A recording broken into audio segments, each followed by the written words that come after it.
Hello everyone, நான் மணி. Surrogacy அதாவது வாடகை தாய்.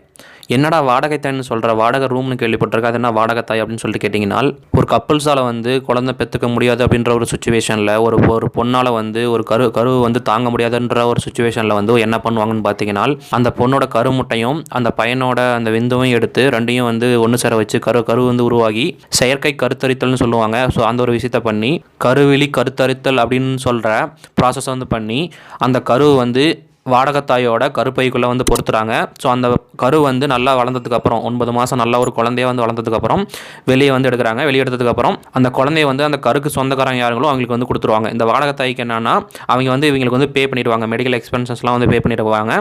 ஸோ அந்த இப்போ நம்ம வந்து ஒரு ரூமில் இருக்கோம்னா அதுக்கு வாடகை கொடுக்குறோம்ல, ஸோ அந்த மாதிரி வந்து அந்த பொண்ணோட கருப்பைக்குள்ளே இவங்களோட குழந்தைய வளர்க்குறதுக்காக அவங்களுக்கு வந்து ஒரு பேமெண்ட் வந்து கொடுத்துருவாங்க. ஸோ இதுதான் வந்து சரோகசி அப்படின்றத தெரிஞ்சுக்கோங்க.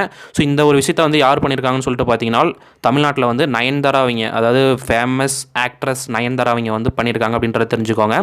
ட்வின்ஸ் பாய்ஸை வந்து பெற்றெடுத்திருக்காங்க சரோகசி மூலமாக. ஸோ அது என்ன ரீசன் சொல்லிட்டு நான் ஒரு அடுத்த வீடியோ நான் வந்து போஸ்ட் பண்ணுறேன். ஓகேங்களா? தேங்க்ஸ் ஃபார் வாட்சிங். Love you all. Cheers. Bye.